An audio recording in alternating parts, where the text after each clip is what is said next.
欢迎收听这次的深入探讨。今天呢，我们要来聊聊《生活的艺术》这本书。里面提到很多有趣的思考工具，你可能也想过，到底怎样才算是过得好？对啊，这个问题超大的。这本书就好玩在这里，它不直接给你答案，反而像给了你一个工具箱。没错没错，像个心理工具箱，帮助我们在这个越来越搞不懂的世界里活得更清楚一点。我们的任务就是从里面挖几个特别实用，甚至有点反直觉的工具出来，大家一起看看。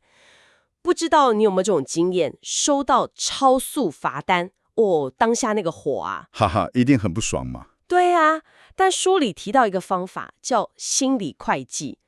这听起来是不是有点自己骗自己啊？哈哈，可以这么说了。但我觉得它是一种很有建设性的自我欺骗。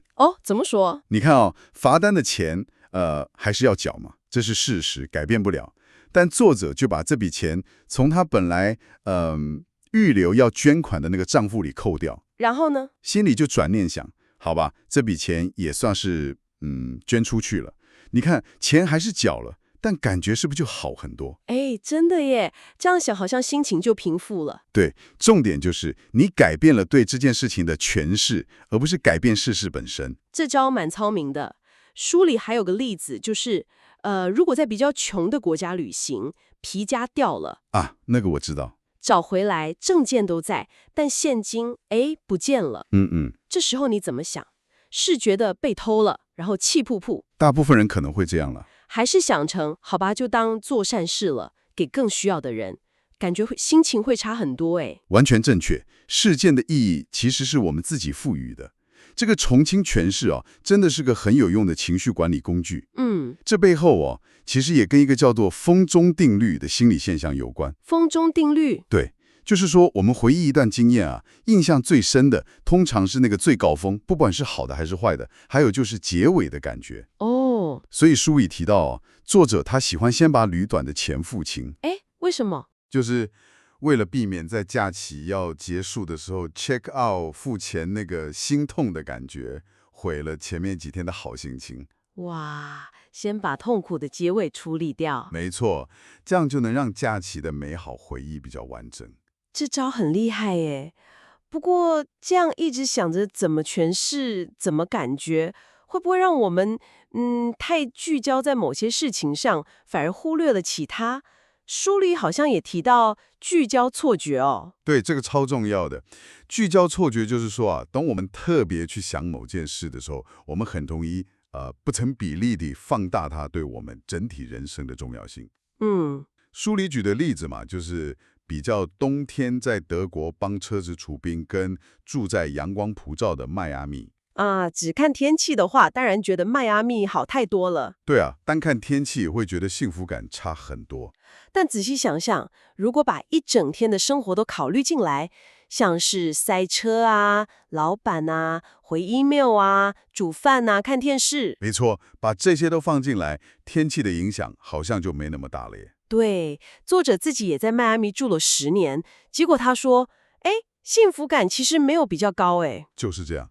这让我想到那个诺贝尔奖得主卡纳曼说过一句话。他说什么？他说，人生中没有什么事情是如你正在想着他们很重要时所谓的那么重要。哇，这句话好深刻我们真的很容易因为太聚焦在某个点上，比如说一台新车、一间大房子，或者房间能不能看到巴黎铁塔。好像得到那个人生就圆满了。对，就以为它会彻底改变我们幸福感。但现实是，第一，我们会适应；第二，生活的面向其实很多元。就像巴菲特也说过，他跟一般人的生活品质，除了私人飞机，其实吃的、穿的、睡的差异远比大家想象的小。没错，财富对幸福的那个边际效用是会递减的了。了解，所以学会重新诠释很重要，但同时也要小心，不要掉进那个聚焦的陷阱里。对，这算是调整我们内在作业系统的方式。那接下来在外在行动上呢？书里有给什么建议吗？是不是说我们要追求完美的计划？这就接到下一个很有意思的点了，叫做高超的修正技巧。修正技巧？对，书里用飞机的自动驾驶来比喻，你知道吗？飞机在飞的时候，其实很少是完全在预定的航线上的。真的吗？真的，它是一路透过那个复翼，不断的微调、修正、微调、修正，才到达目的地的。哦，像我们开车也是，方向盘其实一直有在动。就是这个意思。但我们一般的想法好像不是这样。对啊，我们好像都希望一开始就完美，找到完美的工作、完美的伴侣、完美的计划。这就是一个迷思了。我们常常太高估那个初始设定的重要性，反而低估了持续修正的价值。人生其实更像飞行，会遇到各种乱流、侧风，都是预料不到的。能不能顺利到达，关键常常是你的修正能力，而不是起点多完美。这观点蛮颠覆的。生物演化也是这样啊，你想想它 DNA 有修复机制，免疫系统也是不断在调整应对，都不是靠一个写死的蓝图。那为什么我们好像不太喜欢修正啊？是不是觉得承认修正就等于承认自己一开始错了？没错，很多人会把修正跟失败画上等号。但你看，像艾森豪将军就说过，计划本身没什么用，但做计划这个过程才是一切。哦，重点是那个动态调整的过程。对，所以要拥抱修正，把它看作是常态，而不是什么丢脸的事。尤其现在世界变化这么快，你一开始的设定再完美，可能很快就不适用了。持续学习和调整的能力才更关键。了解了解，所以与其花力气追求那个完美的起点，不如把资源投入到培养修正的能力。正是如此。不过书里好像也提到修正的反面，就说有时候反而是僵固才有用，像是誓言啊，或是绝对的承诺。是的，这个叫做策略性僵固，听起来有点矛盾哈。对啊，又修正又僵固。但它很有道理。举例来说，书里提到有个 CEO， 他坚持不吃甜点。为了健康吗？不是哦，他是为了省下每天都要在那边挣扎到底要不要吃的那个意志力啊。这就是避免决策疲劳。你一旦立下誓言，就不用每次都重新考虑、重新挣扎了，决定已经替你做好了。哇，这样想也对耶。像巴菲特，他买公司从来不重新谈判价格，就是出一次价，行就行，不行就算了。这有什么好处？这样大家就知道他的风格，一开始就会给他最实在的价格，省掉很多来来回回讨价还价的力气跟时间。懂了。所以在某些你认为真正重要的事情上，刻意的不灵活，反而能帮你守住底线，保持专注。书里还说，100%遵守其实比99%遵守更容易。为什么？因为那个1%的例外会一直诱惑你，让你每次都要重新挣扎。干脆就规定死，没有例外。原来如此，这不是要人不知变通，而是策略性地选择在哪些地方，画下红线。对，就是这个意思。好，所以行动上要有修正的弹性，也要有兼顾时刻的僵固。那在选择要做什么不做什么上，还有什么原则吗？书里有个概念叫否定神学，听起来超玄的。哈哈，名字听起来很玄，但概念其实很实际啦。否定神学 via negativa， 简单说就是，与其拼命去想做什么可以带来幸福，也就是追求那个有利面 upside， 不如专注于避免做什么会毁掉你的幸福，也就是避开不利面 downside。避开坏的比追求好的更有效。在很多情况下是这样，就像巴菲特跟蒙格一直强调的，投资最重要的不是找到下一只标股，而是避免做傻事，避免犯下严重的错误。为什么会这样呢？因为那些会严重破坏我们人生幸福的事情，通常比那些能带来幸福的事情来得更明确、更具体。比如说长期酗酒、吸毒、信用破产、压力过大搞坏身体，常年困在糟糕的婚姻或工作里，每天通勤3小时，跟一堆整天抱怨的人混在一起，这些都是很明确的坑。这些确实很具体。但你问幸福是什么，可能就比较抽象，比较模糊，每个人的定义也不太一样。所以避开那些已知的坑，通常比找到那个虚无缥缈的幸福捷径来得更容易、更实在。对，而且很多慢性的负面状态像是长期的压力啊、噪音啊、不愉快的人际关系啊，我们其实很难真正习惯它，它会持续的侵蚀你的幸福感。这样听起来，智慧好像很多时候在于知道不要做什么，知道不去哪里。没错，就像蒙格那句名言：我最想知道我会死在哪里，如此一来，我将永远不会去那个地方。哈哈，这句话太经典了。这也刚好连接到下一个概念——能力圈。能力圈，巴菲特也一直讲这个。对，他的名言就是了解自己的能力圈，然后待在里面。关键不是圈子有多大，而是你清不清楚那个边界在哪里。在圈子外面乱闯碰运气，通常结果都不会太好。可是这样听起来好像有点保守，是不是就限制了自己的可能性？可以理解这种想法，但反过来看，专注在你的能力圈内，你才能真正累积专业，做出成果，获得那种精通的感觉。不会在那里面效率比较高。对，你在那个领域的判断力、效率，可能远远超过你在圈外的表现。书里作者就举他自己的例子，有人开价100万欧元请他写传记，哇，那他接了吗？他拒绝了，因为他知道写传记不在他的能力圈内，硬接下来可能吃力不讨好，还不如专心做自己擅长的事。这样想有道理。所以，待在能力圈内，不是说不成长、不学习，而是要把主要的力气花在那个你能产生最大效益的地方。那要怎么建立自己的能力圈呢？这就需要时间，还有书里提到的近乎痴迷 （obsession） 的投入。你想想看，那是顶尖人物，比尔盖茨、贾伯斯、巴菲特，他们都是对自己的领域有极大的热情和专注。那种痴迷不是问题，反而是驱动他们不断投入的引擎。一旦你建立起能力圈，你在圈内的效率，书里说可能跟圈外差到1000倍。1000倍，这么夸张？大师级跟普通的城市设计师产出可能就差这么多。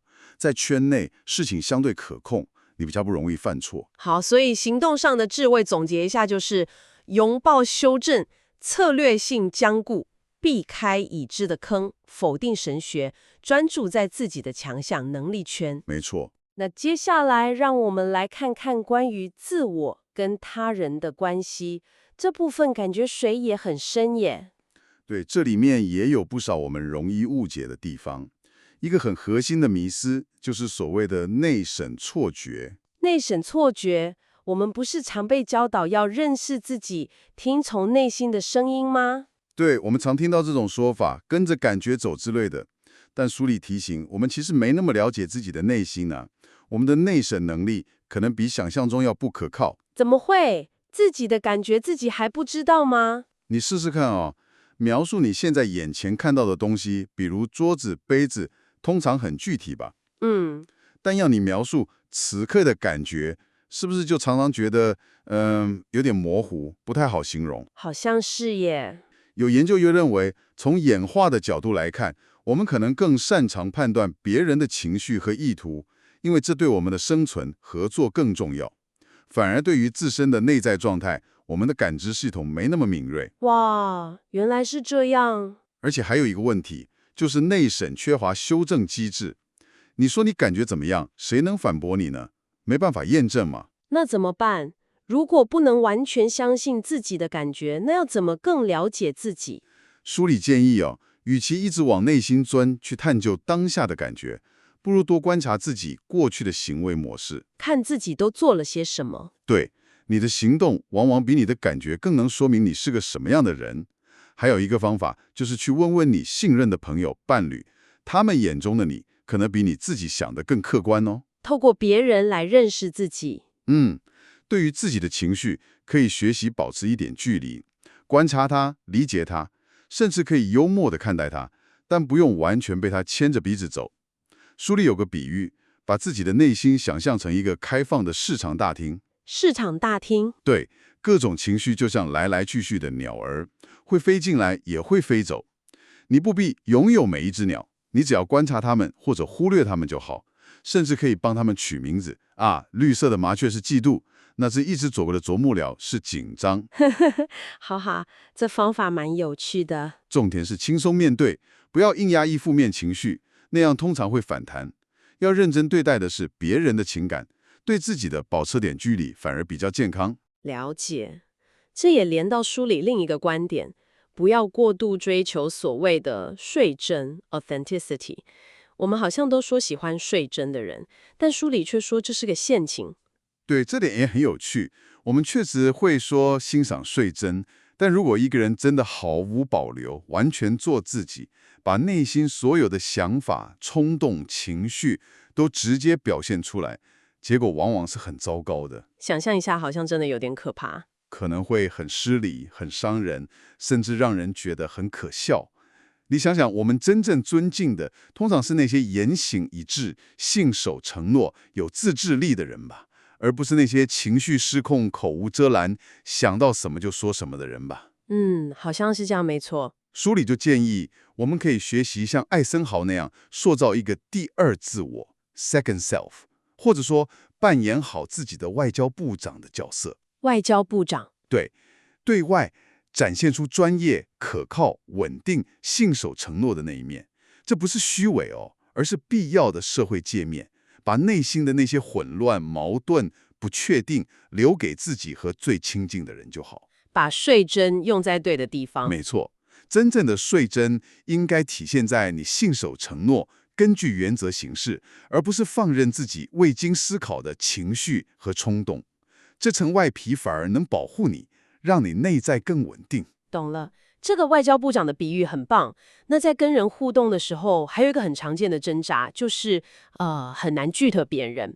书里好像有个技巧叫5秒钟的不。啊，对，这个超实用。快说说是什么？这个技巧主要是针对我们人类内建的那个互惠本能，就是别人帮了我们或送我们东西，我们就觉得好像欠了人家，有义务要回报。对对对，会有压力。这就让我们很容易在别人提出请求的时候，一时冲动就答应了，尤其是当面请求的时候，很难说不。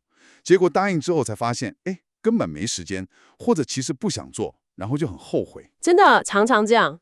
说好常常是一种反射动作，之后我们还会自己找理由去合理化那个好。那5秒钟的不是要怎么做？很简单，就是当别人对你提出请求的时候，强迫自己停顿，至少5秒钟再回答。停5秒。对，而且把婉拒当做你的预设选项。预设是拒绝。对，这5秒钟的停顿给你一个缓冲，让你的理性脑有时间介入，去思考这件事我真的想做吗？它符不符合我的目标？我真的有时间和精力吗？然后预设婉拒的意思是，除非你有非常充分的理由说好，不然就倾向于说不。宁可多拒绝一些请求，就算冒着可能不那么受欢迎的风险，也要保护好自己的时间和专注力。哇，这需要练习耶。绝对需要。但你想想巴菲特说的，非常成功的人几乎对所有事情都说不。学会拒绝，真的是保护自己、实现目标的关键一步。了解，5秒钟的不记下来了。说到自我保护，还有一个是关于名声的。我们好像都很在乎别人怎么看自己，书里把它叫做美名监狱。是的，巴菲特那个经典问题点出了这个核心。哪个问题？他问你宁愿做这个世界上最棒的情人，但被所有人认为是最烂的，还是宁愿做世界上最烂的情人，但被大家认为是最棒的？哇，这问题就是在逼问你，你到底更看重哪个计分牌？是内在计分牌，也就是你自己对自己的评价，还是外在计分牌，也就是别人、社会对你的评价？理想上应该是内在计分牌吧？没错，理想上我们都知道该选内在，但现实生活中，我们真的超容易被那个外在计分牌绑架。别人说你好棒，你就开心；别人批评你，你就沮丧。为什么会这样啊？这其实有演化的根源呐。在过去的小部落里，别人的看法直接关系到你的生存机会，所以我们对别人的评价非常敏感。但在现代社会，这种敏感度往往已经过头了，反而变成一种负担，让我们情绪波动、价值观扭曲，甚至变成那种讨好型人格。社群媒体更是把这个问题放大了好几倍，把人变成讨赞机。真的？那该怎么办？书里的建议很直接，专注打磨你自己的内在积分牌，练习去不在意名声，不要一直去 Google 自己，不要老是想讨拍。活得让自己能坦然面对镜子里的自己。对，就是这个意思。巴菲特自己就说，如果我做了别人不满意的事情，但我自己却乐在其中，那么我就是幸福的。对于外界的赞美或批评，都要练习保持一种平常心，不要让它过度影响你，非常非常重要。爱因斯坦不是说过吗？聪明的人解决问题，智者则避免问题。这句话很有名。这句话就点出了预防的精髓。你想想看，预防的成功往往是看不见的。看不见。对啊，书里举例有2位船长 ，A 船长船撞上冰山了，他非常英勇地指挥救人，成了英雄。B 船长他老远就看到冰山，提前绕开了，什么事都没发生。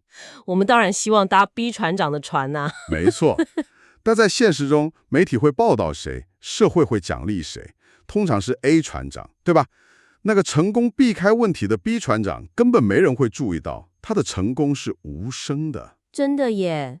那为什么预防这么重要，却常常被忽略呢？因为预防它需要想象力，它需要你能够去设想那些可能发生的坏事，去思考他们的后果，然后提前采取行动。这比解决眼前已经发生的问题其实更难、更累，也更不吸引人。好像需要更强的前瞻性。对，像蒙格就说，他总是预先考虑各种可能出错的地方，做足准备，所以他反而很少真的遇到不幸。书里还建议了一个很具体的做法，叫做事前验尸 （pre-mortem）。事前验尸听起来有点毛毛的。哈哈，名字是吓人一点了，但做法很实用。就是定期花个比如15分钟，去想象一下你担心的某个坏事已经发生了。比如说你的某个重要专案彻底失败了，或者你的婚姻触礁了，或者你破产了。然后呢？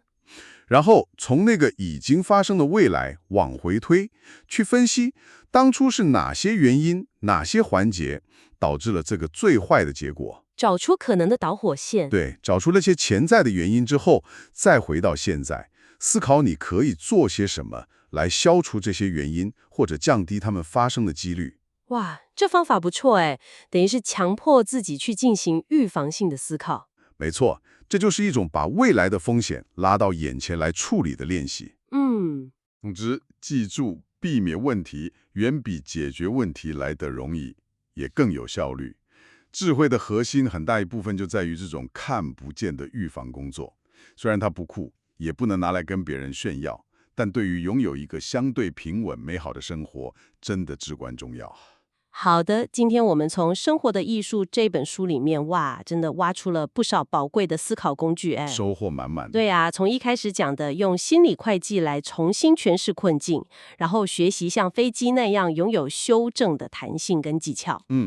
但同时也要知道，在关键时刻需要有像誓言那样的策略性僵固。对，还有用否定神学来避开人生中那些明显的坑，然后专注在自己的能力圈里面，把力气用对地方。没错。接着我们又谈到要小心内省错觉，不一定能完全相信自己的感觉，反而要多观察行为或是听听别人的看法。对，然后建立自己的内在计分牌，不要被外界的评价绑架。还要学会用5秒钟的步，勇敢拒绝，保护好自己。最后我们谈到了最高境界的智慧预防，要练习事前验尸，避免问题发生。对，我觉得这些工具的核心概念其实都不是要给你一套标准答案，或者一个通往幸福的单一路线图。